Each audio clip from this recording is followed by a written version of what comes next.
Fear with Nair. আমরা কল্পনা সত্য ঘটনা বলে থাকি।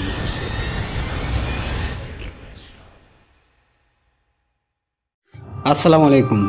ফিয়ার উইথ নায়ার ইউটিউব চ্যানেলের বৃহস্পতিবারের রাত থার্সডে নাইটের 8 নম্বর এপিসোডে আপনাদের সবাইকে স্বাগতম। প্রিয় লিসেনার্স, আমি আশা করি আপনারা সকলেই অনেক বেশি ভালো এবং সুস্থ আছেন। লিসেনার্স, আজকে বৃহস্পতিবার রাতের এপিসোডে আমি আপনাদের সাথে 3টা ঘটনা শেয়ার করব এবং আমি আশা করি যে এই ঘটনাগুলো আপনাদের অনেক বেশি ভালো লাগবে। লিসেনার্স, আপনারা কিন্তু ঘটনা পাঠাতে ভুলবেন না। আর এখন আমরা আপনাদের থেকে 3টা মাধ্যমে ঘটনা নিচ্ছি। লিসেনার্স, আপনাদের জানা যদি কোনো ভৌতিক ঘটনা থাকে বা আপনার সাথে যদি কোনো ভৌতিক ঘটনা বা ভৌতিক কোনো অভিজ্ঞতা থাকে বা আপনাদের এলাকায় প্রচলিত আছে এমন যদি কোনো ভৌতিক ঘটনা থাকে, তাহলে কিন্তু আপনারা আমাদের ইমেল করতে পারেন। আর আমাদের ইমেল অ্যাড্রেসটা খুবই সোজা, সেটা হলো fearwithnair@gmail.com। এরপরে আপনারা চাইলে আপনার জানা এই ঘটনাগুলো আমাদেরকে কিন্তু হোয়াটসঅ্যাপে অডিও কল, ভয়েস ক্লিপ অথবা টেক্সটের মাধ্যমেও পাঠিয়ে দিতে পারেন। আর আমাদের হোয়াটসঅ্যাপ নাম্বারটা হলো 01700922759। এরপরে লিসেনার্স, আরও খুব সহজে কিন্তু আপনারা এই ঘটনা আমাদেরকে ফেসবুকে মেসেঞ্জারের মাধ্যমে অডিও ক্লিপ, অডিও কল অথবা টেক্সটের মাধ্যমেও পাঠিয়ে দিতে পারেন। আর আমাদের এই ফেসবুক অ্যাকাউন্টের লিঙ্কটা কিন্তু এই ভিডিও ডেসক্রিপশনে দেওয়া আছে। লিসেনার্স, শুধুমাত্র কিন্তু ফেসবুক অ্যাকাউন্টের লিঙ্কই না, আমাদের ইমেল, আমাদের হোয়াটসঅ্যাপ যাবতীয় কিছু কিন্তু আমাদের এই ভিডিও ডেসক্রিপশনে দেওয়া আছে, আপনারা চাইলে কিন্তু দেখে নিতে পারেন।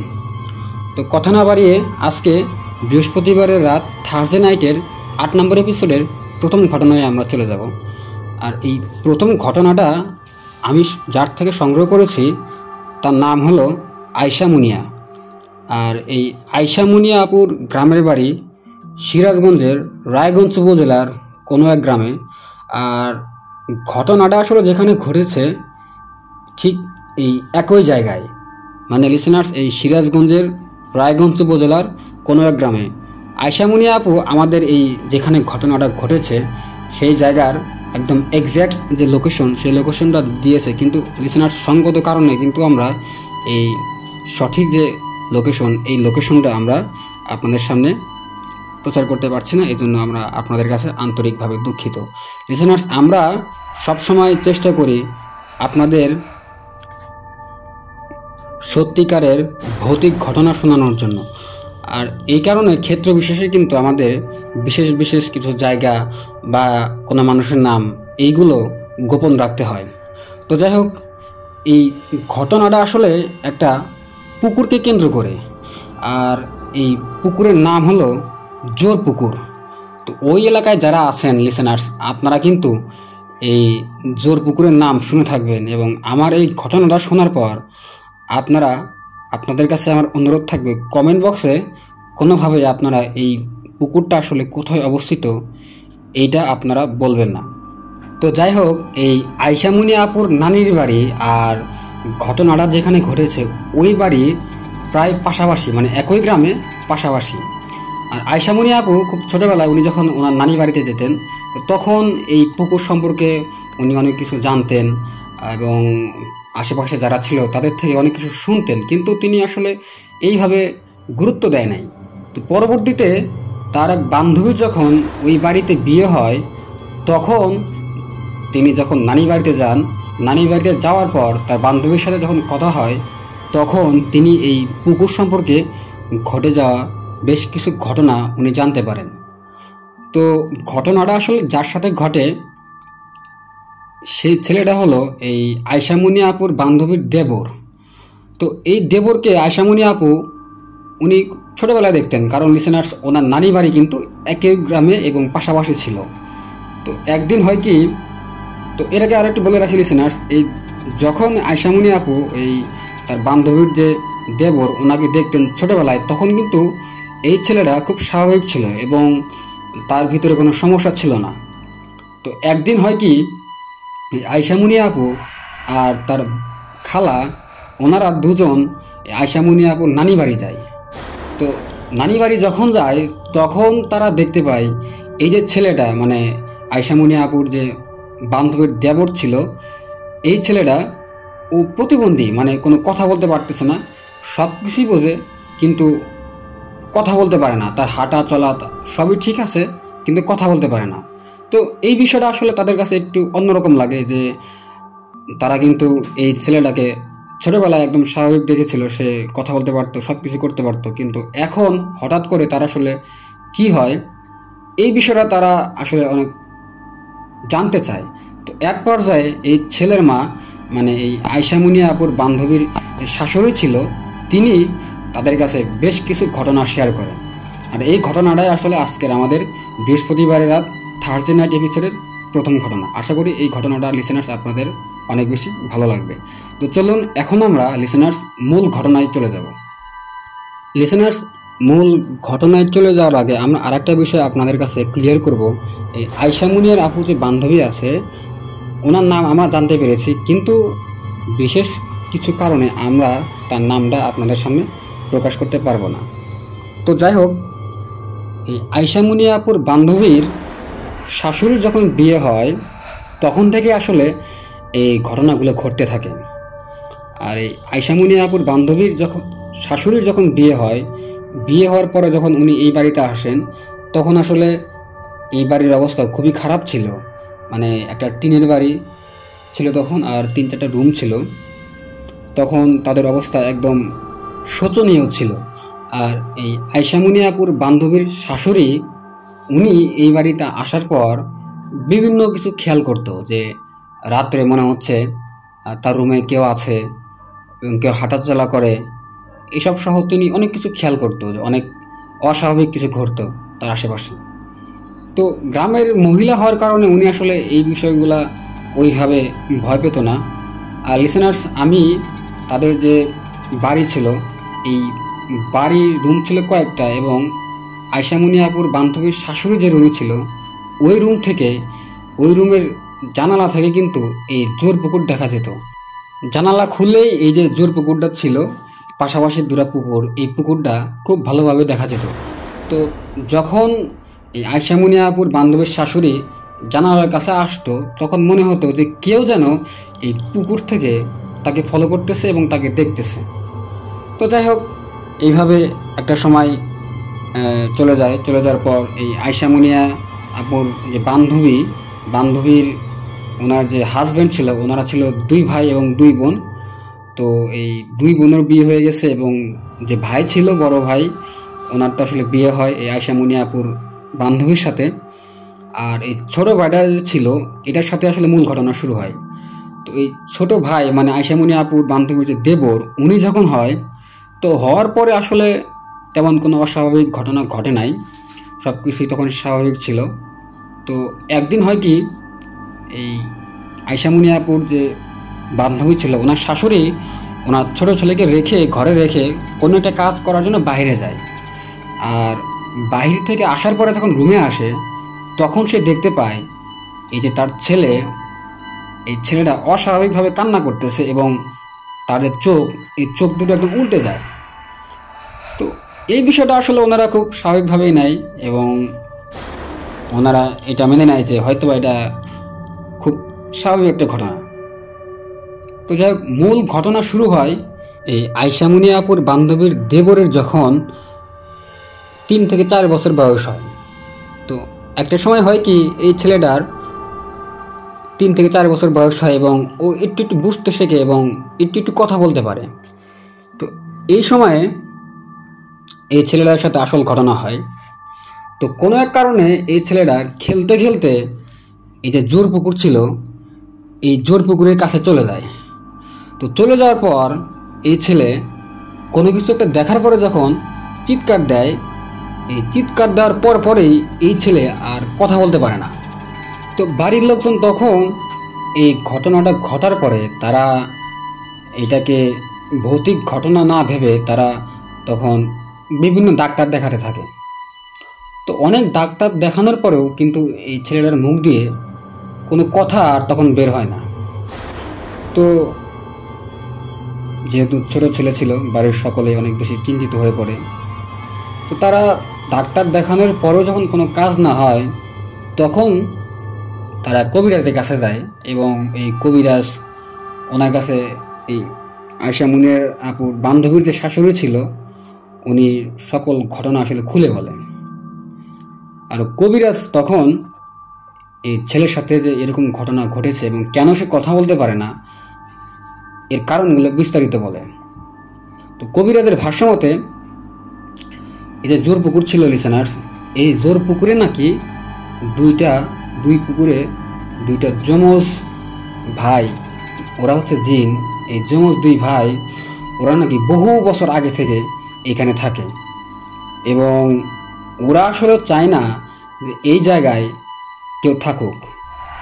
ওদের আসলে নাকি ডিস্টার্ব হয়, এই কারণে ওরা চায় না এখানে কেউ থাকুক। আর এই যে ছেলেটা যে খেলতে খেলতে পুকুর পড়ে গেছিল, এই ছেলেটা নাকি যখন যায় তখন এই যে দুই ভাই ওরা হচ্ছে ওদের যে নির্দিষ্ট আকার, ওই আকারে ছিল। আর এই আকার দেখে ফেলার কারণে আয়শা মুনিয়া আপুর বান্ধবী যে দেবর ছিল, এই দেবর যখন দেখে ফেলে, এই কারণে ওরা এই দেবরের উপরে রাগ হয়ে তার যে বাক শক্তি, কথা বলার শক্তি, এই শক্তিটা নিয়ে নেয়। আর এই কারণে আসলে এই দেবর কথা বলতে পারে না। তো যাই হোক, এটা শোনার পরে ওনারা এটা বিশ্বাস করতে বাধ্য হয়, কারণ ওনারা খুব আগে থেকে জানতো যে এইখানে একটা ঝামেলা আছে, এই পুকুরে কোনো সমস্যা আছে। তো এরপরেও এই আয়শা মুনিয়া আপুর যে বান্ধবীর শাশুড়ি, ওনারা বিভিন্ন ডাক্তার দেখায়, এরপরে আসলে কোনোভাবেই এই যে দেবর উনি কিন্তু কথা বলতে পারে না। তো এখন পর্যন্ত উনি কথা বলতে পারে না এবং তার বয়স এখন প্রায় 14 থেকে 15 বছরের মতো। এটা গেল এই দেবরের সাথে ঘটনা। আর এই আয়শা মুনিয়া আপুর যে বান্ধবী লিসেনার্স, ওনার আসলে বিয়ে হয়েছে খুব রিসেন্টলি। তো উনি যখন এই বাড়িতে বিয়ে হয়ে আসে, ওনার সাথেও বিভিন্ন ধরনের ঘটনা ঘটতে থাকে। এখন এই আয়শা মুনিয়া আপুর যে বান্ধবী, উনি কিন্তু ওনার যে শাশুড়ির রুমটা ছিল, যে রুম থেকে এই জোর পুকুর দেখা যেত, ঠিক এই রুমেই এই আয়শা মুনিয়া আপুর বান্ধবী থাকে। তো ওনার সাথে যে ঘটনাগুলো ঘটে, এগুলো কিছু অদ্ভুত ঘটনা। উনি যখন ওনার রুমে এই থালা বাসন এইগুলা গুছিয়ে রাখে, গুছিয়ে রাখার পরে উনি দেখে এগুলা অগোছালো এবং মনে হচ্ছে একা একাই এই থালা বাসন মাটিতে পড়ে যাচ্ছে। আবার আর একটা অদ্ভুত ঘটনা হলো, এই আয়শা মুনিয়া আপুর বান্ধবীর বাড়িতে যদি নতুন কেউ যায়, তাহলে নাকি এই তাদের রুমের ভিতরে অনেক দুর্গন্ধ এবং পচা মাছের দুর্গন্ধ তৈরি হয়। কেউ নাকি তখন আর এই রুমে থাকতে পারে না। তো এটার কারণ হিসেবে জানতে চাইলে কবিরাজ তখন বলে এই যে দুই ভাই যে জিন, যমজ জিন, তারা নাকি চায় না আসলে এই বাড়িতে কেউ আসুক এবং তারা অনেক আগে থেকে আসলে এখানে থাকে। তো লিসেনার্স, এটাই ছিল জোর পুকুরের ঘটনা। আর এই জোর পুকুর নিয়ে নাকি অনেক অনেক ঘটনা আছে এলাকায় প্রচলিত। আমি এই আয়শা মুনিয়া আপুকে বলেছি এই ঘটনাগুলো সংগ্রহ করে আমাকে পাঠাতে এবং তিনি রাজি হয়েছেন লিসেনার্স আপনাদের জন্য এই ঘটনা সংগ্রহ করে আমাদের উনি পাঠিয়ে দিবেন। আর আমি যখন এই জোর পুকুরের একটা ভিডিও চাই, ছবি চাই আয়শা মুনিয়া আপুর কাছে, তখন উনি বলে যে এটা আসলে প্রকাশ করার মতো না এবং পরবর্তীতে এটা যদি প্রকাশ করা হয়, পরবর্তীতে হয়তো বা কোনো ধরনের সমস্যা হলে হতে পারে। কারণ লিসেনার্স এখন পর্যন্ত কিন্তু ওই যে জোর পুকুর, ওইখানে তার বান্ধবী সহ বেশ কিছু মানুষ এই জোর পুকুরের আশেপাশে কিন্তু বসবাস করে।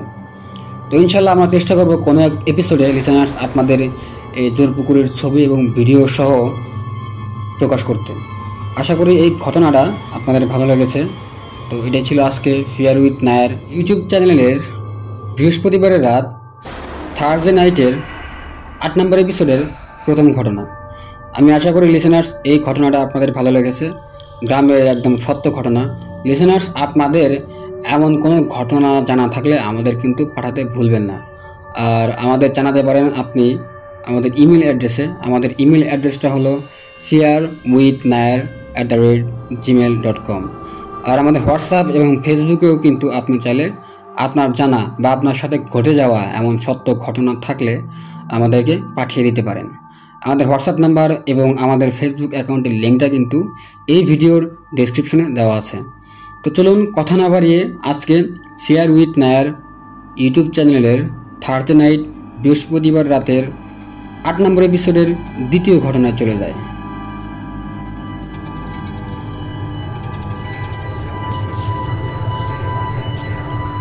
ফেয়ার উইথ নায়ার, আমরা কল্পনা সত্য ঘটনা বলে থাকি।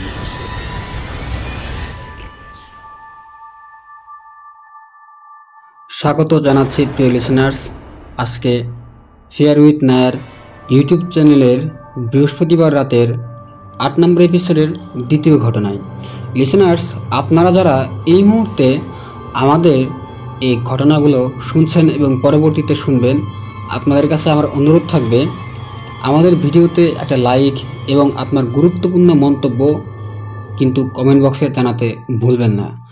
আর যারা আপনার পরিচিত যারা সত্যিকারের ভৌতিক ঘটনা শুনতে পছন্দ করে তাদের সাথে কিন্তু আমাদের এই চ্যানেলের লিঙ্কটা অবশ্যই শেয়ার করবেন। তো লিসেনার্স, এখন আমি যে ঘটনাটা আপনাদের সাথে শেয়ার করব এই ঘটনাটাও এই সিরাজগঞ্জের রায়গঞ্জ উপজেলার কোনো এক গ্রামের ঘটনা। আর যেখানে ঘটনাটা আসলে ঘটেছে এটা অত্যন্ত পরিচিত একটা জায়গা। আর আমি যদি এই জায়গাটার নাম আপনাদের সামনে প্রকাশ করি তাহলে ওই জায়গা দিয়ে ওই রাস্তা দিয়ে আসলে যারা চলাফেরা করে তাদের বিভিন্ন সমস্যা আসলে হলেও হতে পারে। কারণ লিসেনার্স, আমি যখন আপনাদেরকে বলবো যে ওই জায়গায় এই সমস্যাটা হয় তখন কিন্তু আপনাদের মনের ভিতরে এই যে এই ঘটনা নিয়ে চিন্তা ভাবনা হতে পারে, আর এর ফলে আপনারা বিভিন্ন কিছু আপনাদের সামনে অনুভব করতে পারেন। তো এই কারণে আমি আপনাদের এই সঠিক যে জায়গা এক্স্যাক্ট যে এই লোকেশনটা আমি আপনাদের সামনে বলতে পারবো না, কিন্তু যারা ওই এলাকা থেকে এই ঘটনাটা শুনবেন আপনারা এই জায়গাটা চিনে থাকবেন এবং খুবই পরিচিত একটা জায়গা। আর আপনাদের কাছে আমার অনুরোধ থাকবে প্রথম ঘটনার মতোই যে আপনারা যদি এই জায়গাটা চিনে থাকেন তাহলে দয়া করে এই জায়গার নাম আপনারা কমেন্ট বক্সে জানাবেন না। আর ঘটনাটা আসলে যাদের সাথে ঘটে ওরা দুই বন্ধু, তাদের নামও আমি বলতে পারছি না, তো ছদ্মনাম হিসেবে আমি রহিম এবং করিম ব্যবহার করব। তো রহিম এবং করিম ওরা খুব ভালো দুজন বন্ধু ছিল। তো বিভিন্ন সময় ওরা বিভিন্ন জায়গায় রাতে ঘুরতে যেত এবং গ্রামের যে ছেলে যেরকম হয় তারা বিভিন্ন অনুষ্ঠান, বিভিন্ন কনসার্ট, বিভিন্ন জায়গায় দূরে তারা দেখতে যেত। আর ঘটনাটা লিসেনার্স আজ থেকে প্রায় 8 থেকে 10 বছর আগের ঘটনা। তো আর যে জায়গায় ঘটনাটা আসলে ঘটেছে এই জায়গার কিছু বর্ণনা আমি আপনাদের সামনে দিতে চাই। আর এই জায়গাটা কিন্তু আমার খুব পরিচিত, আর এই কারণে এই ঘটনাটা আমি আজকে আপনাদের সামনে বলার চেষ্টা করব খুব ভালোভাবে। আশা করি আপনারা এই ঘটনাটা অনেক উপভোগ করবেন। তো এই জায়গায় বিশাল বড় একটা ব্রিজ আছে লিসেনার্স, প্রায় 1 কিলোমিটারের মতো হবে এই ব্রিজটা। আর ব্রিজের এ পাশে আছে বিশাল বড় একটা বট গাছ। আর এই বট গাছে বিভিন্ন সময় বিভিন্ন ধরনের ঘটনা নাকি ঘটে থাকে এবং অনেক রাত্রে যারা আসলে এদিক দিয়ে যাওয়া আসা করে তারা নাকি এই বট গাছে অনেক কিছু নাকি দেখতে পায়। যেমন বিভিন্ন ধরনের অবয়ব বসে আছে, বড় বড় পা ঝুলিয়ে বসে আছে। আবার কেউ দেখতে পায় এরকম যে তার পা দুটো হচ্ছে গাছের উপরে এবং মাথা হচ্ছে একদম এই রাস্তার পাশে। আর লিসেনার্স, বট গাছের নিচে যে রাস্তাটা ছিল এই রাস্তাটা ছিল হাইওয়ে রোড। তো এর কারণে আসলে সারা রাত ধরেই এই রাস্তায় গাড়ি ঘোড়া চলাচল করতো। তো যাই হোক, এই রাস্তা ধরে আগানোর পরেই আবার ঠিক 1 কিলোমিটার পরেই একটা স্কুল, আর স্কুলের ঠিক অপোজিটে হচ্ছে লিসেনার্স একটা রাস্তা, এবং যে এই স্কুলটা ছিল স্কুলের ঠিক পিছনে ছিল বিশাল বড় একটা জঙ্গল। আর এই জঙ্গলে আসলে ওইভাবে কেউ যেত না, সবার মোটামুটি যাওয়া নিষেধ ছিল। আর এই জঙ্গল নিয়েও ওই এলাকায় বিভিন্ন ধরনের ঘটনা, ভৌতিক ঘটনা প্রচলিত আছে। তো যাই হোক, এই যে রহিম এবং করিম ওরা দুজন একদিন হয় কি কোনো এক যাত্রা থেকে ফিরতে ফিরতে ওদের অনেক রাত হয়। তো এই যে ব্রিজ ছিল লিসেনার্স, এই ব্রিজ পার হয়ে ওরা কোনো এক গ্রামে যায়, গ্রামে গিয়ে ওরা যাত্রা দেখে। তো যাত্রা দেখার পর ওরা দুজন একসাথে আসতে থাকে। যখন ওরা ব্রিজে ওঠার পর তখন লিসেনার্স রাত ছিল প্রায় 2টা থেকে 2:30। আর ওই দিন ছিল জ্যোৎস্না রাত, মানে পুরোপুরি জ্যোৎস্না ছিল না, কিন্তু সামনে যদি কিছু থাকে তখন দেখা যেত। ওরা যখন ব্রিজে ওঠে, এই ব্রিজে ওঠার পর ওরা খেয়াল করে ওদের সামনে এই 50 ফিট দূরে মনে হয় কেউ যেন হেঁটে যাইতেছে। তো ওরা রাত 2টা-2:30 হলে ওরা কিন্তু তখন আসলে ওইভাবে ভয় পায় না, কারণ এই রাস্তাটা ছিল আর এই ব্রিজটা ছিল ওদের অনেক বেশি পরিচিত একটা রাস্তা, পরিচিত একটা ব্রিজ, এই কারণে ওরা আসলে ওইভাবে ভয় পায় না। তো ওরা দুজন তখন নিজেদের ভিতরে গল্প করতে করতে হাঁটতে থাকে। আর একটা পর্যায়ে খেয়াল করে এই যে লোকটা ওদের সামনে যে হাঁটতেছে 50 ফিট দূরে, এই লোকটা মনে হচ্ছে পা নাই, মানে কি দিয়ে হাঁটতেছে, হাঁটলে যে একটা শব্দ হয় এই শব্দটা ওরা দুজন পায় না। তো এরকম হওয়ার পরে যখন ওরা দেখতে পায়, এরা দুজন মানে রহিম আর করিম ওই লোকটাকে ডাক দেয় এইভাবে, এ ভাই দাঁড়ান, কই যান, এ ভাই, এইভাবে ডাক দেয়। তো তখন 50 ফিট দূরে থাকার সত্ত্বেও এই লোকটা এই ডাক শোনার পরেও ওইখানে দাঁড়ায় না, মানে উনি ওনার মতো চলতে থাকে। তো এই রহিম আর করিম তখন একটু ভয় পায়। তো ওরা তখন আরও দ্রুত হাঁটা শুরু করে। দ্রুত হাঁটার পরেও রহিম আর করিম খেয়াল করে যে ওরা যেভাবে হাঁটতেছে মনে হচ্ছে তাদের সামনে যে লোকটা ছিল উনিও ঠিক সেভাবে হাঁটতেছে, মানে কোনোভাবেই তার কাছে যেতে পারতেছে না। তো এইভাবে একটা সময় ওরা দুজন এই ব্রিজ পার হয় এবং ব্রিজের এপারে চলে আসে। এপারে যখন আসে, এপারে আসার পর এই যে বট গাছ ছিল লিসেনার্স, এই বট গাছের নিচে যখন ওরা আসে তখন দেখে সামনে আর কেউ নাই। ওরা কিন্তু এমন না যে ওদের মনোযোগ অন্যদিকে ছিল বা ওরা তখন অন্য কোনো বিষয় নিয়ে কথা বলতেছিল, ওরা কিন্তু তখন এই যে লোকটা ছিল এই লোকটাকে ফলো করতেছিল। তো এই বট গাছের নিচে আসার পরেই ওরা দেখে যে ওদের সামনে আর কেউ নাই, একদম ফাঁকা। আর লিসেনার্স, এই যে বট গাছের আশেপাশে কিন্তু খুব একটা বাড়ি ঘর ছিল না, আমি আগে বলেছি এখানে কিন্তু হাইওয়ে রোড, শুধুমাত্র গাড়ি ঘোড়া চলাচল করতো রাত্রে। তো ওরা তখন আসলে খুব বেশি ভয় পায় এবং দ্রুত হাঁটা শুরু করে। তো হাঁটার একটা পর্যায়ে হয় কি, ওরা যখন এই করিমের বাড়ির কাছে চলে আসে, তো করিমের বাড়ি ছিল একটু আগে আর করিমের বাড়ি থেকে বেশ কিছু দূরে ছিল রহিমের বাড়ি। তো করিমের বাড়িতে আসার আগে এইখানে আলাদা একটা রাস্তা ছিল, মানে মেন রোড থেকে যে গ্রামের যে পাড়াতে যাওয়ার রাস্তা, এরকম একটা রাস্তা ছিল। তো এখানে ছিল করিমের বাড়ি। এইখানে আসার পর এই যে রাস্তা, রহিমের বাড়ি কিন্তু এই রাস্তা দিয়ে যাওয়া হয় না, মানে যাওয়া যায় না।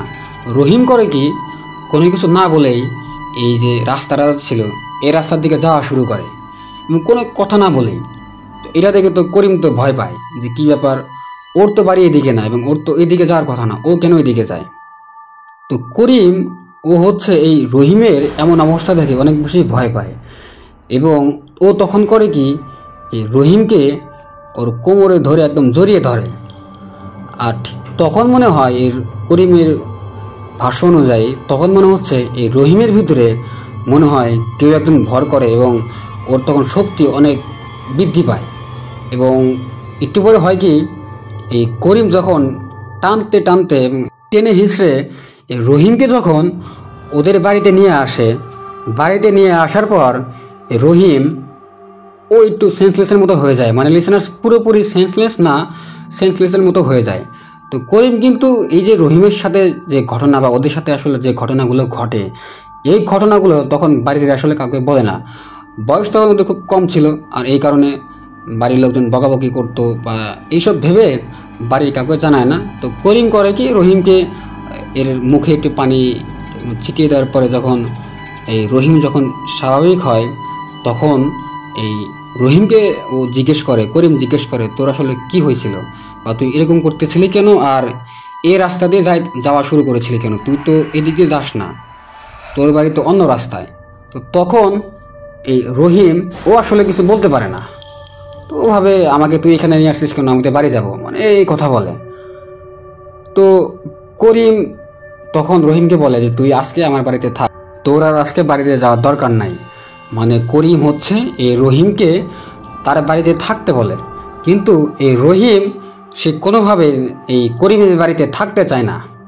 সে বলে না, আমি বাড়িতে না গেলে আব্বা আম্মা সকালবেলা আমাকে খুঁজবে এবং আমাকে মারধর করবে। তো এই কারণে এই রহিম সে কিন্তু করিমের বাড়িতে থাকতে চায় না। তো করিম সে আসলে আর রহিমকে রাখতে পারে না তার বাড়িতে। তো রহিম এই করিমের বাড়ি থেকে চলে যায়, এবং চলে যাওয়ার পরে করিম কিন্তু চিন্তিত হয়ে পড়ে, কারণ এর মাঝে কিন্তু রাস্তায় তারা দুই ধরনের বিষয় তারা খেয়াল করেছে। প্রথমত ওই যে ব্রিজের উপরে একটা লোক, এবং তার মনে হচ্ছিল পা নাই, এবং তারা দ্রুত হাঁটার পরেও সেই লোকটার কাছে কিন্তু তারা পৌঁছাতে পারে না। আর দ্বিতীয়ত এই রহিমের অস্বাভাবিক কিছু আচরণ। তো যাই হোক, এই রহিম তার বাড়িতে চলা শুরু করে। এই রহিমের সাথে এই যে লিসেনার্স স্কুল ছিল, স্কুলের পরে যে একটা জঙ্গল ছিল, ঠিক এই জায়গায় আর একটা অদ্ভুত ঘটনা ঘটে। এই ঘটনাটা এখন আপনাদের সাথে আমি শেয়ার করব। লিসেনার্স, এই রহিমের বিষয়ে আরও কিছু তথ্য আপনাদের জেনে রাখা ভালো। এই রহিম ছেলেটা ছিল একটু ভদ্র টাইপের। আর এই ছেলেটা করতো কি, যখনই রাস্তায় কারোর সাথে দেখা হতো তখনই তাকে সালাম দিয়ে ভালো মন্দ জিজ্ঞাসা করার পরে বলতো যে ভাই বা চাচা আপনি কিন্তু আমাদের বাসায় আসবেন, মানে এরকম বলতো। যার সাথে দেখা হতো, পরিচিত বা অপরিচিত, এমন কারোর সাথে দেখা হলে সে তাকে সালাম দিয়ে বিভিন্ন বিষয় জিজ্ঞেস করার পরে তাকে তার বাসায় আসতে বলতো। এটা ছিল এই রহিমের একটা স্বভাব। তো রহিম সে চলা শুরু করে তার বাসার দিকে। একটা পর্যায়ে যখন সে এই মসজিদ পার করে স্কুল এবং এই জঙ্গল যে ছিল এখানে চলে আসে, তো সে তখন খেয়াল করে এই যে মেন রোডটা যে ছিল এই রাস্তার পাশে একটা স্বাভাবিক একটা লোক দাঁড়িয়ে আছে, এবং এমনভাবে দাঁড়িয়ে আছে মনে হচ্ছে যে গাড়ি আসবে এবং গাড়িতে সে উঠে পড়বে, এরকম একটা অবস্থায় এই লোকটা দাঁড়িয়ে আছে। তো রহিম এটাকে আসলে একদম স্বাভাবিকভাবে নেয়, এবং সে মনে করে এই লোকটা হয়তোবা কোনো জায়গায় গিয়েছিল এবং এখন কোনো আত্মীয় বাড়ি এসেছিল, এখন হয়তোবা গাড়ি আসবে বা গাড়িতে উঠবে, এই কারণে রাস্তার পাশে দাঁড়িয়ে আছে। তো এই রহিম তখন করে কি লিসেনার্স, তার যে একটা স্বভাব ছিল কারোর সাথে দেখা হলেই সালাম দিয়ে ভালো মন্দ জিজ্ঞেস করার পরে বাড়িতে আসবেন, এরকম যে একটা তার স্বভাব ছিল। তো এই কারণে সে করে কি, এই যে লোকটা দাঁড়িয়েছিল স্কুল এবং জঙ্গলের পাশে, এই লোকটাকে সে সালাম দেয়, এবং এই লোকটা কিন্তু সালামের উত্তর নেয় না, শুধু এই করিমের দিকে তাকায়। তো যখন তাকায় তখন পর্যন্ত এই লোকটা একদম স্বাভাবিক ছিল, এবং তার ভিতরে কোনো ধরনের ভৌতিক বা অদ্ভুত কোনো ধরনের আচরণ ছিল না। তো এই রহিম করে কি, সালাম দেওয়ার পর ওর একটা হাত এই যে লোকটা দাঁড়িয়েছিল তার দিকে বাড়িয়ে দেয় হ্যান্ডশেক করার জন্য। তো ওই লোকটাও খুব স্বাভাবিকভাবে এই রহিমের দিকে তার হাত বাড়িয়ে দেয় হ্যান্ডশেক করার জন্য। তো যখন এই রহিম ওই লোকটার সাথে হ্যান্ডশেক করে, তখন এই রহিমের মনে হচ্ছে হাতটা অনেক ঠান্ডা, এবং মনে হচ্ছে এই হাতে মনে হচ্ছে অনেক লোম যেরকম থাকলে হয় লিসেনার্স, মনে হচ্ছে অনেক লোম আছে হাতে, এবং হাতটা অনেক ঠান্ডা একটা হাত, এবং হাতের ভিতরে মনে হচ্ছে কোনো ধরনের গোস্ত নয়, হাড্ডি। তো এই রহিম তখন পর্যন্ত রহিম কোনো ধরনের ভয় পায় নাই, কারণ লিসেনার্স ওই লোকটা কিন্তু তখন পর্যন্ত একদম স্বাভাবিক ছিল। একটু পরে যখন রহিম ওই লোকের হাত থেকে তার হাতটা ছেড়ে নেওয়ার চেষ্টা করে, ঠিক তখন এই রহিম খেয়াল করে হাতটা মনে হচ্ছে আর ছাড়তেছে না, একদম লেগে আছে। আর একটু পরে হয় কি লিসেনার্স আমি যখন আসলে এই ঘটনাটা আপনাদের সাথে শেয়ার করছি, এই মুহূর্তে কিন্তু আমার এই শরীরের লোমগুলো দাঁড়িয়ে গেছে, কারণ যে ঘটনাটা আসলে যেখানে ঘটে ওই জায়গাটা আমারও খুব পরিচিত একটা জায়গা। এখনও আমি যখন বাড়িতে যাই, বাড়িতে যাওয়ার পরে কিন্তু আমি একবার না হলে একবার আমি ওই জায়গায় যাই। তো যাই হোক, যখন এই রহিম ওই লোকটার থেকে হাত তার হাত ছেড়ে নেওয়ার চেষ্টা করে, তখন সে কোনোভাবেই মনে হচ্ছে তার হাতটা ছেড়ে দিতে পারে না। তো এক পর্যায়ে হয় কি, ওই যে লোকটা যে দাঁড়িয়ে ছিল রাস্তার পাশে, এই লোকটা এই রহিমের দিকে তাকিয়ে থেকে অদ্ভুতভাবে হাসতে থাকে। আর হাসতে হাসতে মনে হচ্ছে কি যে তার যে ফেসটা ছিল, মুখটা ছিল, এই মুখটা একদম অদ্ভুতভাবে পরিবর্তন হতে থাকে এবং বড় হতে থাকে।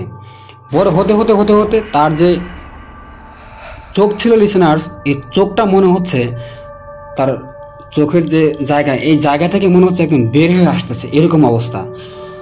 আর তার যে দাঁতগুলো ছিল, যখন সে হাসি দেয়, হাসি দেওয়ার পরে তার যে দাঁতগুলো ছিল লিসেনার্স, এই দাঁতগুলো মনে হচ্ছে একটার পর একটা খসে পড়ে যাইতেছে।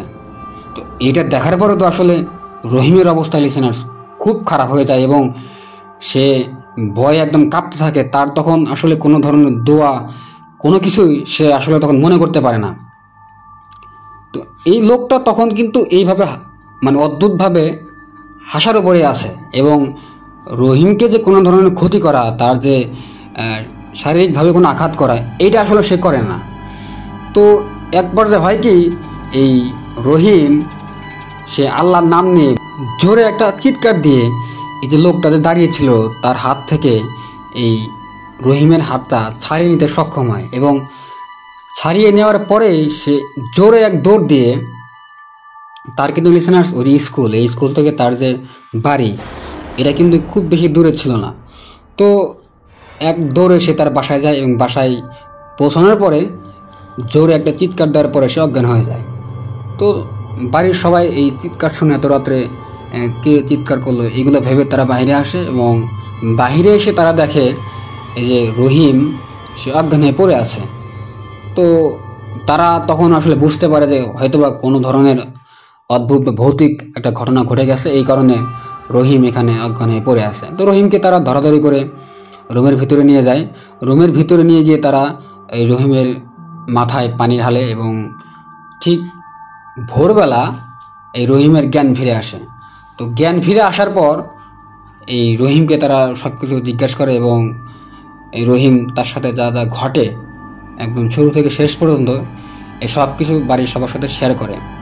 তো বাড়ির সবার সাথে যখন শেয়ার করার পর তখন এই যে রহিমের বাবা স্থানীয় এক কবিরাজ নিয়ে আসে তাদের বাড়িতে এবং কবিরাজ এই রহিমকে ঝাড়ফুঁক করে এবং ঝাড়ফুঁক করার পরে বলে, ওই যে ব্রিজে তারা আসলে যে মানুষটাকে দেখতে পেয়েছিল হাঁটতেছিল তাদের সামনে, ওইখানে নাকি একটা ওই ব্রিজের নিচে একটা জিন থাকতো এবং সে ওই রাত্রে জ্যোৎস্না রাত হওয়ার কারণে ব্রিজের উপরে ছিল। আর এই রহিম আর করিম যখন এই জায়গা দিয়ে আসে, তারা ওই জিনটা আসলে তখন বিরক্ত হয়। তো বিরক্ত হওয়ার কারণেই নাকি এই জিনটা তাদের দুজনের পিছু নেয় এবং এই পিছু নেওয়ার এক পর্যায়ে যখন তারা এই করিমের বাসার আগে চলে আসে, তখন এই জিনটা নাকি চেষ্টা করেছিল এই রহিমকে, এই যে জঙ্গল ছিল যে করিমের বাসার আগে যে একটা জঙ্গল ছিল রাস্তার পাশে, সেই জঙ্গলে নিয়ে যাওয়ার চেষ্টা করে। তো কোনো পর্যায়ে এই করিম কিন্তু রহিমকে তখন এটা থেকে উদ্ধার করার পরে যখন তার বাড়িতে নিয়ে আসে, বাড়িতে নিয়ে আসার পর এই রহিম তার যখন জ্ঞান ফেরার পরে কিন্তু লিসেনার সে আর এই করিমের বাড়িতে থাকে না, যদিও করিম তাকে অনুরোধ করে ওই রাত্রে তার বাসায় থাকতে। এরপরেও করিম যখন এই রহিমকে থাকতে বলার পরেও রহিম যখন তার বাড়িতে যাওয়ার জন্য আবার বের হয়, এই জিনটা নাকি তখন তার পিছনে আবার যাওয়া শুরু করে।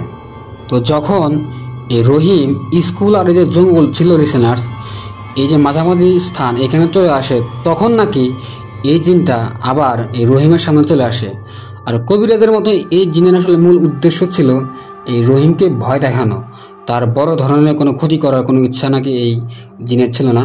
তো যাই হোক, কবিরাজ এই রহিমকে সে তার রিচুয়াল অনুযায়ী বিভিন্ন ঝাড়ফুঁক করে এবং ঝাড়ফুঁক করার পরে এই করিমকে সে নিষেধ করে দেয় গভীর রাত্রে যেন একা চলাফেরা না করে। তো পরবর্তীতে এই করিম সকালবেলা যখন রহিমদের বাসায় আসে, সে তখন এই বিস্তারিত ঘটনা শুনতে পারে। আর লিসেনার্স, এরপর থেকে তারা দুজন আসলে খুব রাত করে আর কোথাও বের হয় না এবং যদিও কোথাও প্রয়োজনে যেত, এরপরে তারা বেশি রাত করতো না বাসায় ফিরতে। তো এটাই ছিল আসলে ঘটনা। আশা করি ঘটনাটা আপনাদের অনেক বেশি ভালো লেগেছে। আর এই ঘটনাটা যখন আমি বলি, আপনাদের সাথে শেয়ার করি, তখন আমার মনে হলো যে আসলে আমি মনে হয় ওই জায়গায় ছিলাম। কারণ লিসেনার্স, আমি আপনাদেরকে আগেই বলেছি যে এই জায়গাটা আমাদের এলাকার খুব পরিচিত একটা জায়গা, এবং প্রতিনিয়ত সবসময় এই জায়গা দিয়ে আসলে দিনের বেলা আসলে মনে হবে না যে এইরকম জায়গায় আসলে এমন কোনো ঘটনা ঘটতে পারে। আসলে একটা বিষয় আমাদের মাথায় রাখতে হবে লিসেনার্স, দিন কিন্তু আমাদের জন্য। দিনের বেলা আমরা ঘুরবো ফিরবো, আমরা বিভিন্ন জায়গায় যাব, এটাতে আসলে কোনো অসুবিধা নাই। কিন্তু এই রাত আমাদের মনে রাখতে হবে এই পৃথিবীটা শুধুমাত্র আমাদের না, আরও একটা জাতি আছে, অদৃশ্য জাতি। তারা কিন্তু তাদের চলাফেরার জন্য কিন্তু মহান আল্লাহ তাআলা এই রাতকে নির্দিষ্ট করে দিয়েছেন। আর রাত হলো তাদের চলাফেরা করার জন্য নির্দিষ্ট একটা সময়। তা আমাদের উচিত প্রয়োজন ছাড়া রাত্রে, গভীর রাতে বাইরে বের না হওয়া। আর আসলে গ্রামের যে ছেলে মেয়েগুলো হয়, বিশেষ করে গ্রামের ছেলেরা, এরা কিন্তু খুব সাহসী হয়, এবং তাদের যে কৈশোর, এই কৈশোরের সময় কিন্তু লিসেনার্স তারা একদম দুরন্তপনায় বিভিন্ন জায়গায় যায়, বিভিন্ন রাত্রে বিভিন্ন ধরনের অনুষ্ঠান, প্রোগ্রাম, কনসার্ট, তারা কিন্তু তখন এই কাজগুলো করে থাকে। এই কারণে তারা বিভিন্ন সময় বিভিন্ন অভিজ্ঞতা ফেস করে, বিভিন্ন অভিজ্ঞতার মুখোমুখি হয়। আর লিসেনার্স, আপনাদের জানা যদি এরকম কোনো অভিজ্ঞতা বা কোনো ঘটনা থাকে, তাহলে কিন্তু আমাদের জানাতে ভুলবেন না। আর আপনি আমাদের জানাতে পারেন আমাদের ইমেল অ্যাড্রেসে।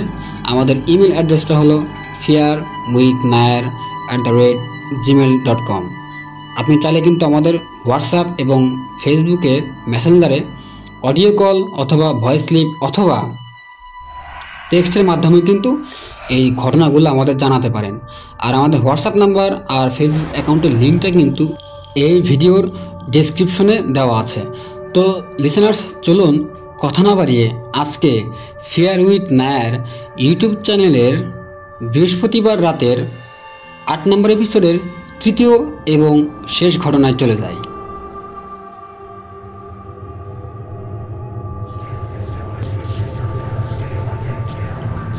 ফেয়ার উইথ নায়ার, আমরা কল্পনা সত্য ঘটনা বলে থাকি।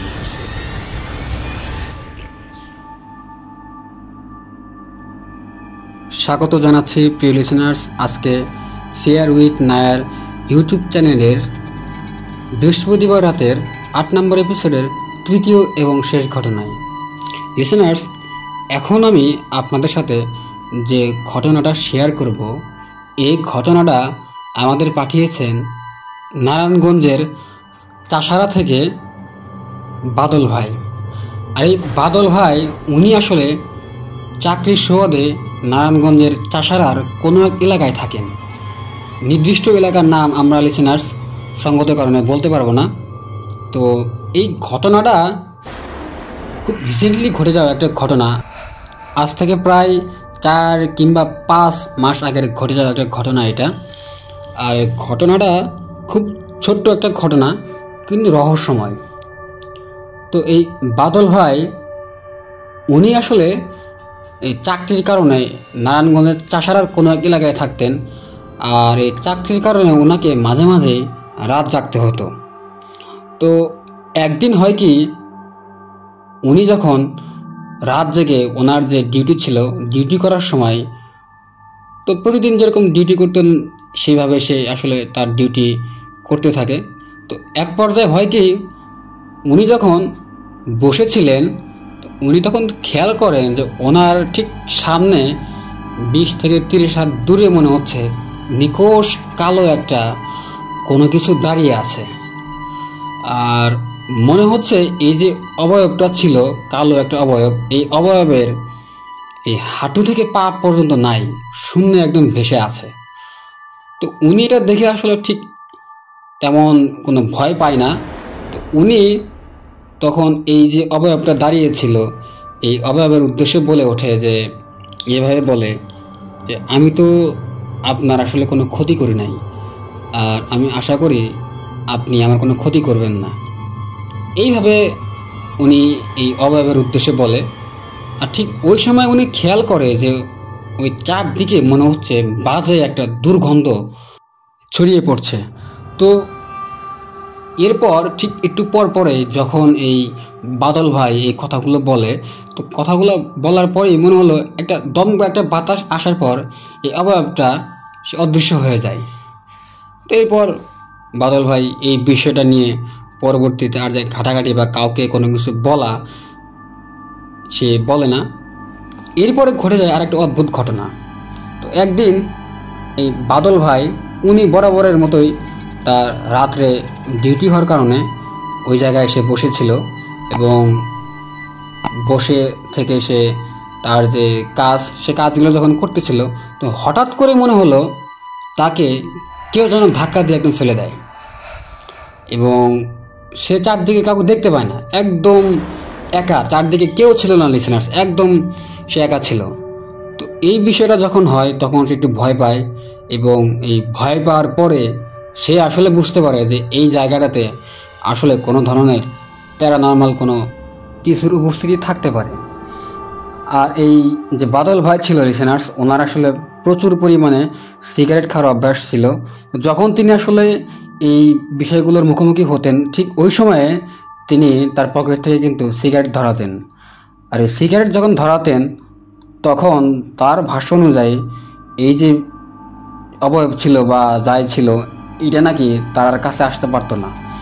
তো লিসেনার্স, এই বাদল ভাইয়ের কাছে অনেক ঘটনা আছে। তিনি আমাদেরকে পরবর্তীতে সময় করে, উনি আসলে খুব ব্যস্ত থাকেন, তো আমাদের উনি পরবর্তীতে সময় করে এই যে তার সাথে বা তার জানা যে ঘটনাগুলো, এই ঘটনাগুলো আমাদের পাঠাবেন। আর আজকে তার সাথে ঘটে যাওয়া খুব ছোট্ট একটা ঘটনা আমি আপনাদের সাথে শেয়ার করলাম। আমি আশা করি লিসেনার্স এই ঘটনাটা আপনাদের বেশি ভালো লেগেছে, যদিও খুব ছোট্ট একটা ঘটনা। আর আজকে ফেয়ার উইথ নায়ার ইউটিউব চ্যানেলের থার্সডে নাইট বৃহস্পতিবারের রাত 8 নম্বর এপিসোড ছিল।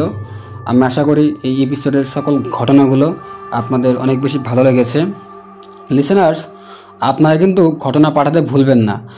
আর এই যখন আমাদের ঘটনাগুলো শুনবেন তখন কিন্তু অবশ্যই আমাদের ভিডিওতে একটা লাইক দিবেন এবং আপনার মন্তব্য, আপনারা কিন্তু শুধুমাত্র যে পজিটিভ মন্তব্য করবেন বিষয়টা কিন্তু এরকম না। আপনারা চাইলে কিন্তু আমাদের গঠনমূলক যে কোনো সমালোচনা, যে কোনো অভিযোগ, যে কোনো মতামত কিন্তু আপনারা আমাদের কমেন্ট বক্স বা আমাদের ইমেল বা আমাদের হোয়াটসঅ্যাপ নাম্বারে অথবা আমাদের যে ফেসবুক অ্যাকাউন্ট রয়েছে সেই অ্যাকাউন্টের মাধ্যমে কিন্তু আপনাদের মতামত, আপনাদের ইচ্ছা আমাদের চ্যানেল নিয়ে বা কোনো অভিযোগ থাকলে কিন্তু এই মাধ্যমে কিন্তু আপনারা চাইলে আমাদের জানাতে পারেন। আর ঘটনা পাঠানো আমাদের জন্য খুবই প্রয়োজনীয় একটা বিষয়। আপনারা কিন্তু ঘটনা পাঠাতে ভুলবেন না। লিসেনার্স, আপনাদের চারপাশে আপনারা খোঁজ নিয়ে দেখবেন, আপনার সাথে না হোক বা আপনার পরিচিত কারোর সাথে না কিন্তু এরকম ঘটনা অবশ্যই আছে, বা আপনার এলাকায় কিন্তু অনেক সময় প্রচলিত অনেক ধরনের ভৌতিক ঘটনা থাকে। এই ঘটনাগুলো আপনারা সংগ্রহ করে আমাদের পাঠিয়ে দিন, আমরা এই ফেয়ার উইথ নায়ার ইউটিউব চ্যানেলে প্রচারিত করব ইনশাআল্লাহ। তো আজকে এই পর্যন্তই, পরবর্তীতে এপিসোডে আপনাদের সাথে আবারও দেখা হবে ইনশাআল্লাহ। সেই পর্যন্ত ভালো থাকবেন, সুস্থ থাকবেন, নিজের খেয়াল রাখবেন। আসসালামু আলাইকুম, আল্লাহ হাফেজ।